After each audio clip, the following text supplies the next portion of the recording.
Hey, this is Mike with On My Mind Entertainment. We're back, and today we're going to watch what I'm hoping is a really funny one. But Ryan George and Screen Rant, they've got a new video out for pitch meetings. They've got the Dragon Ball Evolution pitch meeting.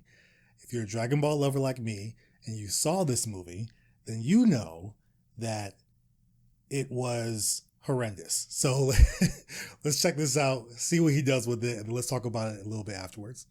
So, you have a movie for me? Yes, sir, I do. It's based on this popular show called Dragon Ball. Have you seen it? It's an anime. No, I haven't actually. Me neither. Oh. But I did briefly look it up online, so I definitely got the gist. Well, that's more than enough research for sure. I agree. I know everything there is to know about this show. For example, it used to be a mango. Oh, I love mangoes. Same here, sir. Frickin' delicious. Plus, this used to be a Japanese mango. Very exotic. So what happens in this thing? Well, we're gonna meet this teenager, Goku, and he's training with his grandpa, right? Right. And then he hits a fly right into his frickin' mouth. Oh, hitting flies into your grandfather's mouth is tight. Agreed. And we're gonna find out that it's Goku's birthday, and his grandfather wants to give him a Dragon Ball. That's the name of the mango. Yes, sir, it is. And we're gonna find out that there are actually 7 of these Dragon Balls, and if you get all of them, you get to make a wish. So in terms of power levels, it's comparable to, candles on a birthday cake? Exactly like a birthday cake. So anyway, then Goku goes to school, and some bullies, they try some vehicular manslaughter on him. Oh my god. But Goku's not supposed to fight, so he just goes to class and fantasizes about this girl Chi-Chi eating some strawberries.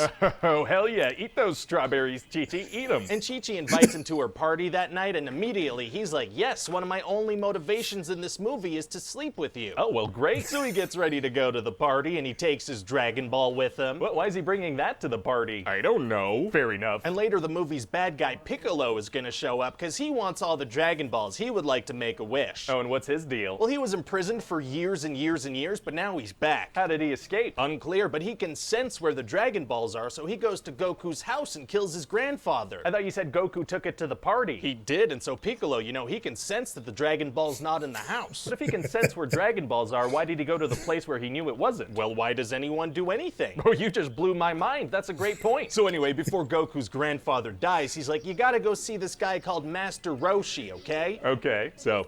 that's on his to-do list now. Sure. And then this girl Bulma shows up, and she wants Dragon Balls too. Plus, she has a little device that can detect them, so, they team up. And what's her deal? Well, the internet says she has blue hair, so I figure that's just like a single blue strand. Could also mean like a full head of blue hair, though, right? Should we maybe Google image search to verify? Nah. That does sound like a lot of work, doesn't it? So they go and kind of break into Master Roshi's home, and so obviously he defends himself. So there's gonna be this awesome fight scene between him and Goku. Why doesn't Goku just explain why he's there? Well, because then there wouldn't be an awesome fight scene. Oh, true. So they take off to go look for Dragon Balls, but then they fall into this big hole. Oh no. Yeah, and turns out it's a trap set by this guy Yamcha who wants to rob them. Very rude. So they end up trapped down there for a while. They make a fire, and Master Roshi re-explains everything about the Dragon Balls and how there's no time to waste, and they only have a couple days left. Right, don't they already know that? They do, but I gotta fill some time here. Oh, okay. So eventually Master Roshi jumps out of the pit, and he's like... But that whole time he was talking about how little time they have, he was able to jump out? That's right. Well, okay then. So they get this guy Yamcha to help them dig through the pit, because they actually detect a Dragon Ball there. Oh, great. And they go through this hole, and they end up at the top of a volcano. The underground tunnel leads to the top of a volcano? It does, yeah. Not only do I not see anything wrong with that, I'm gonna spend a lot of money bringing that image to life. Great. So then they're gonna have to fight some monsters that Piccolo made. Exciting. And Goku's gonna use their corpses as a bridge to cross some lava. Oh my god, that got so dark. So anyway, later in the movie, Goku's gonna have to learn this awesome move called the Kamehameha. Oh, what is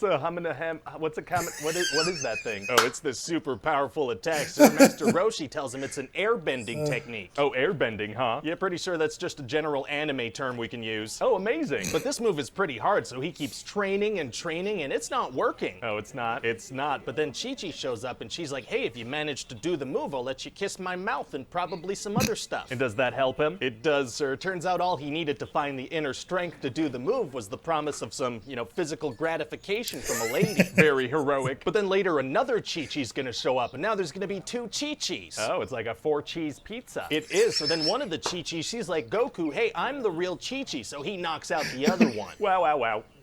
Wow, but here's the Thing, that wasn't the real Chi-Chi. She lied. What? Yeah, it turns out it was this lady Mai who works for Piccolo, and she can shapeshift. How did she know to shapeshift into Chi-Chi? Didn't her and Goku just hook up? Yeah, unclear, but anyway, she manages to steal all the Dragon Balls. Dang it. And then there's gonna be a big twist. What's the twist? Turns out that Goku was a big evil ape this whole time, and he was a baby, and he came to Earth, and he planned to transform back to his true self 18 years later on his birthday, but only if there's an eclipse. Oh, okay. I mean, yeah, sure. So now Goku's a big monkey, and Master Roshi's gonna get killed. Oh, is it going to be an emotional moment? Oh, no, none of these moments are gonna have effect on anyone's emotions whatsoever. That's fine. And then if Goku wants They to didn't. defeat Piccolo, he has to struggle with his inner demons, but also find his true self. Is that going to be hard to do? No, it's gonna be super easy. Barely an inconvenience. Oh, really? Yeah, he's just gonna kind of use the power of his forehead vein and, just kind of do the thing that has to be done. He just kind of does it. Well, great. And now Goku has all the Dragon Balls, so he makes a wish to bring Master Roshi back to life. Did he forget that his grandfather also died very recently? Oh yeah, I guess he did. Whoops. Whoopsie. So Goku goes back to see Chi-Chi and he punches her ankle, and then we smash cut to the title. I love it. And then we're gonna have like a 1.5-minute long mid-credit scene where Piccolo's not actually dead. Oh, for the sequel we're definitely going to make after this is a huge success? For the sequel we're definitely gonna make after this is a huge success. Fantastic. So what do you think? Listen, you have a movie based on a popular show based on a delicious fruit. I don't see what could go wrong here.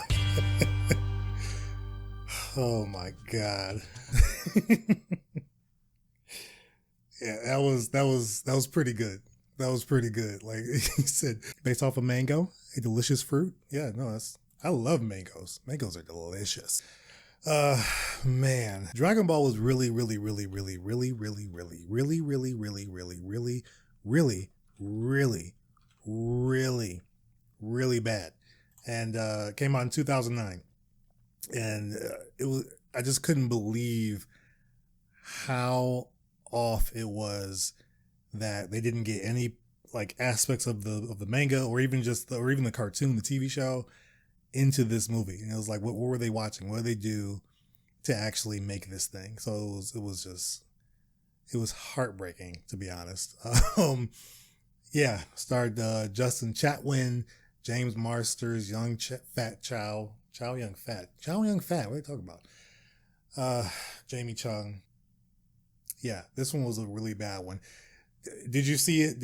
Who out there maybe saw it and actually kind of liked it? I want to know if you're watching this video and you watched Dragon Ball Evolution and you actually enjoyed it. It's like a cult favorite. I want to know why from you specifically, because this movie was a train wreck just from the start.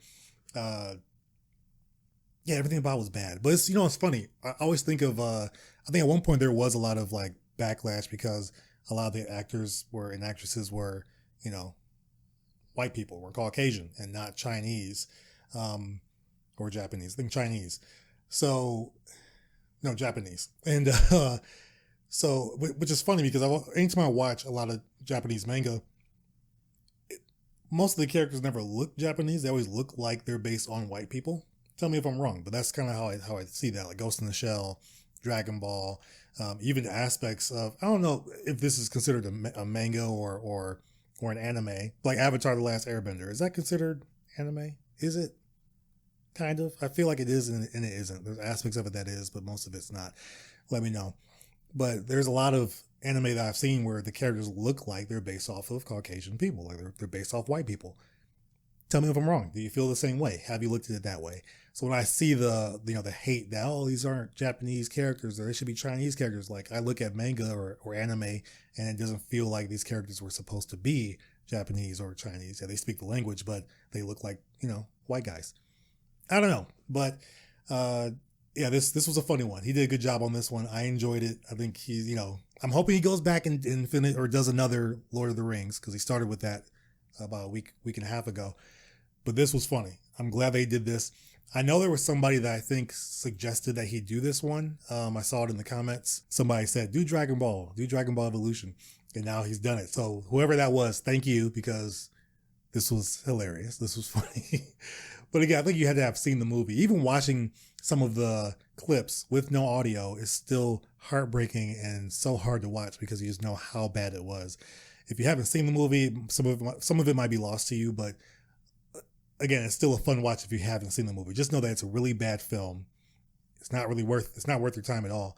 But this gives you a full rundown of really what's going on and what happened. So I enjoyed it. I hope you enjoyed it. I hope you enjoy watching it with me. If this is your first time watching it, let me know what you think of this pitch meeting. Let me know what you think of Dragon Ball Evolution if you did see it. Again, I hated it, but if you're a lover of it, I really want to know why you love it or why you like it or appreciate it. For those that hate it like me, let me know why. Overall, thanks for watching once again. This is Mike. Subscribe, like this video if you haven't already. If you enjoy the content, I'll ship out more of these as much as I can every day. And I thank you very much for watching. I'll see you guys on the next one.